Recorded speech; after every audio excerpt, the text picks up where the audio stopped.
The morning I was declared cancer-free, my nurse smiled and said, "You were our favorite patient." Then I overheard her whisper to another staff member, "Too bad she won't survive the treatment side effects. Her immune system's completely shot. Give it 6 months, maybe less." I froze in the hospital corridor, mid-step, hand gripping my discharge papers so tight they crumpled. The sterile smell of disinfectant, the smell I'd lived with for 14 months, suddenly making me nauseous. Fluorescent lights buzzed overhead, too bright, too harsh, making everything look washed out and clinical. My legs felt weak, actually weak, like they might give out. I turned back slowly, carefully, trying not to make noise. Sarah, my nurse, my trusted nurse, the one who'd held my hand through the worst moments of my life, was standing at the nurse's station talking to another staff member. Young guy, maybe a resident, clipboard in hand, casual conversation, didn't see me standing there 15 feet away around the corner. "Too bad," she continued, voice casual, light, like she was discussing the weather or weekend plans. She was one of the good ones, always polite, never complained even when things got really bad. But the chemo damage is irreversible at this point. She just doesn't know it yet. Dr. Martinez is too optimistic sometimes. My hands started shaking, actually trembling, discharge papers crinkling loudly in my grip. Had to steady myself against the wall. I'd just spent 14 months fighting acute myeloid leukemia, 14 months of hell. Chemotherapy every Tuesday for 6 brutal months. Bags of poison dripped into my veins while I tried not to vomit. Radiation 5 days a week that made me lose 43 pounds. Hair falling out in clumps in the shower. Nausea so bad I couldn't keep water down. Couldn't keep anything down. Infections that landed me in the ICU twice,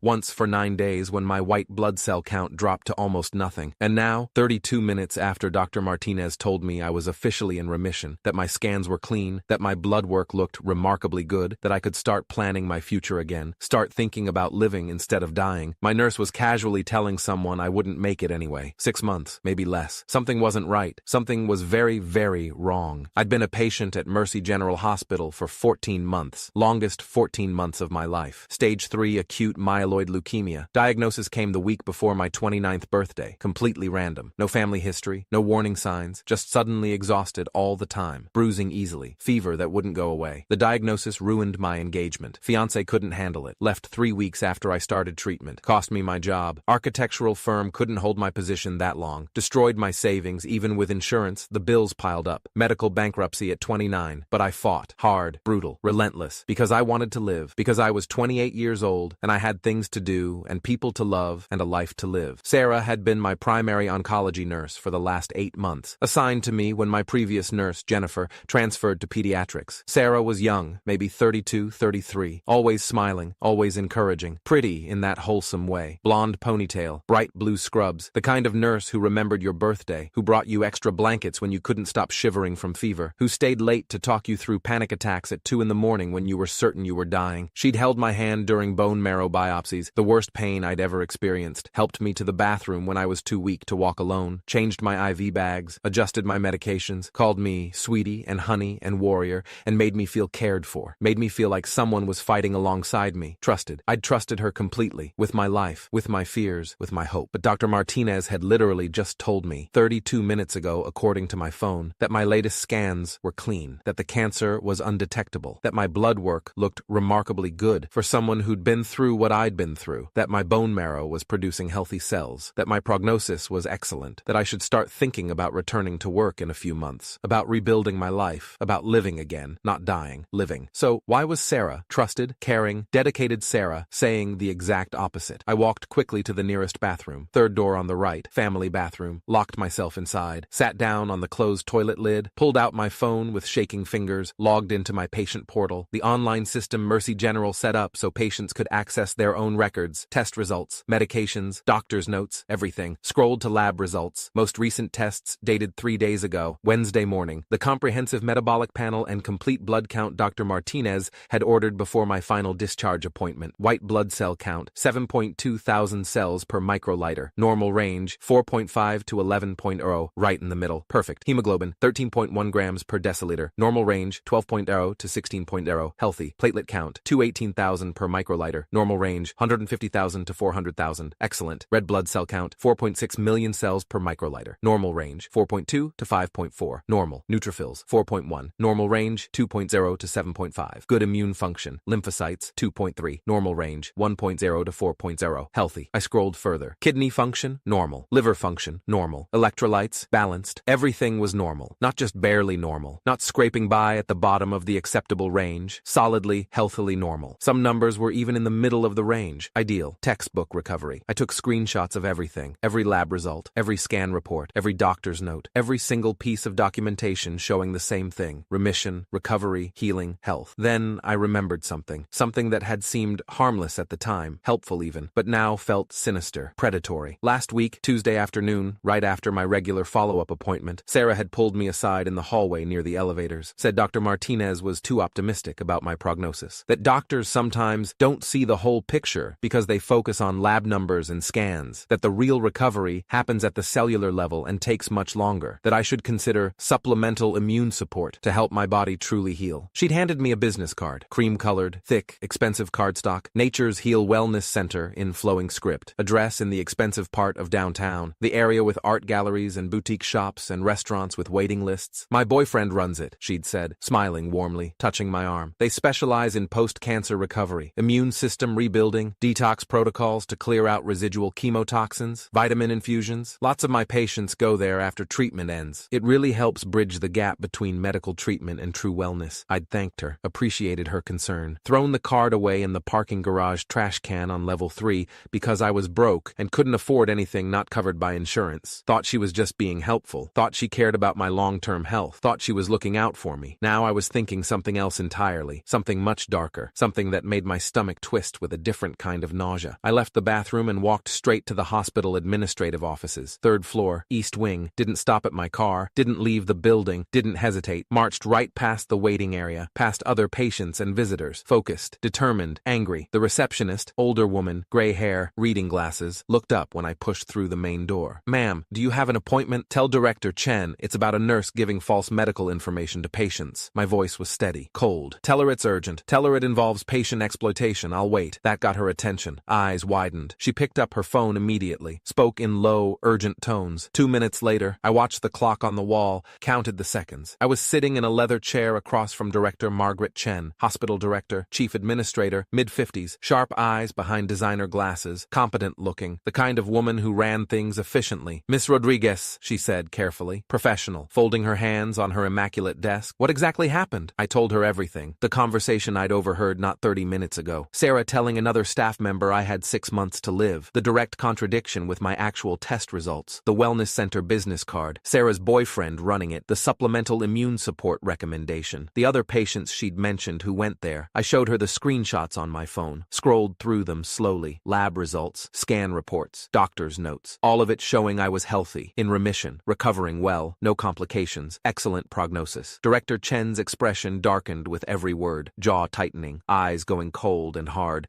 the professional mask slipping to show genuine anger underneath. "Wait here," she said, standing abruptly, chair rolling back. "Don't leave, I need to make some calls." She left her office. I heard her in the outer reception area making phone calls, sharp, clipped conversations, words like investigation and immediate suspension and patient exploitation and licensing board floating through the partially open door. 15 minutes later, felt like an hour, she returned with Dr. Martinez, my oncologist, the woman who'd saved my life, 50-something, kind eyes, gray hair pulled back, white coat with my file tucked under her arm. "Amanda," Dr. Martinez said, sitting down in the chair next to me, not across the desk, next to me, like a friend. "Your recovery is going exactly as we hoped. Better than we hoped, actually. Your scans are completely clean. Your blood work is excellent, truly excellent. There are 0 complications, no residual cancer cells, no organ damage from treatment. Your bone marrow is producing healthy cells. Your immune system is rebuilding beautifully. Your prognosis is excellent. You should live a long, healthy, normal life." Relief flooded through me, hearing it again, confirmed, real. "Then why would Sarah say, 'We're looking into that right now'?" Director Chen interrupted, voice hard, professional anger. "Has she recommended anything else? Any specific treatments outside this hospital? Any supplements or alternative protocols?" I pulled up the photo I'd taken of the business card before throwing it away. Old habit from my previous job as an architect. Document everything, photograph everything, save everything. She gave me this last Tuesday, said her boyfriend runs the place, said lots of her patients go there for additional support after treatment. I showed them both the screen. Nature's Heal Wellness Center, the flowing script, the expensive-looking design. Director Chen and Dr. Martinez exchanged a look. Something passed between them, something knowing, something dark, something that said this wasn't new information. "We've had 3 other cancer patients mention that specific wellness center in the past 6 weeks, Dr. Martinez said quietly, carefully. All of them post-treatment. All of them told their recovery wasn't going as well as expected. All encouraged to seek alternative immune support. We've been quietly investigating since the second report, but we didn't have concrete proof. We didn't have direct evidence of a staff member making false medical claims. Until now, my stomach dropped. Actually dropped. How many nurses are involved in this? We're investigating that right now, Director Chen said, standing again. Miss Rodriguez, I need you to come with me. We're going to document everything formally. Make an official statement. This is a serious violation of patient trust, medical ethics, and potentially criminal fraud. Your testimony is crucial. We walked back down to the oncology floor, second floor, south wing, my floor, the floor where I'd spent so many days and nights, where I'd cried and vomited and fought and prayed and nearly died twice. Sarah was still at the nurse's station, same spot, typing on a computer, clipboard next to her with patient charts, looking normal, looking professional, looking like the caring, dedicated nurse who'd held my hand through hell, who'd told me I was strong, who'd told me I could survive. I walked right up to her desk, Director Chen and a security officer, large man, hospital security uniform, flanking me on either side. Sarah, I said, keeping my voice steady, controlled, even. I need you to repeat what you just said about my survival chances. The prognosis you gave to the other staff member about 30 minutes ago. Her face went pale, actually drained of color, from healthy pink to white in seconds. I don't know what you mean, sweetie. Don't call me sweetie, I said, pulled out my phone, showed her the screenshots of my lab results, held it close to her face. Because I just checked my actual medical records, everything's normal, perfectly healthy ranges, excellent recovery according to Dr. Martinez. So why were you telling people I have 6 months to live? Why were you saying my immune system is shot when all my numbers are healthy? Sarah's eyes darted between me, Director Chen, and the security officer. Panicked, trapped. I was just trying to help you, trying to prepare you for— Help me? My voice was cold now, ice cold, controlled fury. Or help your boyfriend's wellness center scam vulnerable cancer patients who are desperate and scared and willing to try anything? Her mouth opened, closed, opened again. No words came out, just small, gasping sounds. How many people did you lie to? I asked, leaning closer. How many scared, desperate, dying patients did you tell they were worse off than they were? How many did you send to that place with your boyfriend? How many did you exploit for profit? I didn't. It's not like that. We were just offering additional support for people who— Save it, I cut her off. I don't want to hear excuses. Director Chen stepped forward, voice formal, official. Sarah Martinez, you're being placed on immediate administrative suspension pending formal investigation. You are required to surrender your badge and leave the premises immediately. Security will escort you from the building. Your access to patient records and hospital systems is revoked effective immediately. Sarah's face crumbled, professional mask shattering. Please, please, I need this job.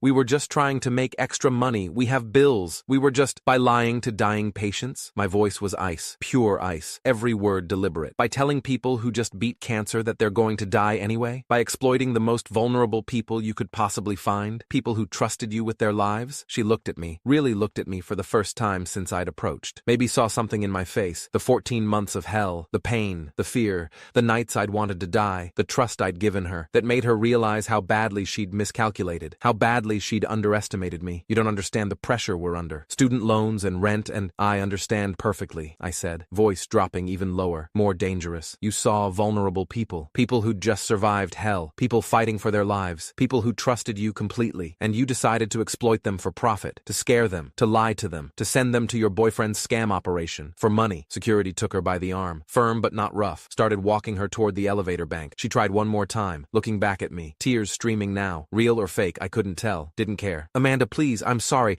I never meant— My name, I said quietly, is Miss Rodriguez, and you'll be hearing from my lawyer. They walked her to the elevator. Her badge clattered as the security officer removed it from her scrubs, cut the lanyard, dropped it in a plastic bag. Evidence. 14 floors down, through the main lobby, out of the building, gone. I watched until the elevator doors closed, until she disappeared. I gave my formal statement that afternoon. 2 hours in Director Chen's office with a hospital attorney present, recorded, documented, signed, told them everything I could remember, every interaction with Sarah, every recommendation, every time she'd mentioned the wellness center, every patient she'd mentioned who'd gone there. 3 days later, Friday morning, the hospital fired Sarah for gross misconduct, spreading false medical information, patient exploitation, and violation of medical ethics. Formal termination, permanent record. Reference checks would show cause for dismissal. But it was worse than just me. So much worse. Turns out Sarah had been doing it systematically for almost a year, 11 months, since she'd started dating Marcus Chen, her boyfriend, owner of Nature's Heal Wellness Center, no relation to Director Chen, targeting post-cancer patients specifically, the vulnerable ones, the scared ones, the ones who'd just finished treatment, the ones desperate to believe they'd survive, the ones who'd do anything for a few more months or years. Her pattern was consistent. Wait until they finished active treatment, plant seeds of doubt about their recovery, mention supplemental support, give them a business card. Her boyfriend would take care of them. The wellness center charged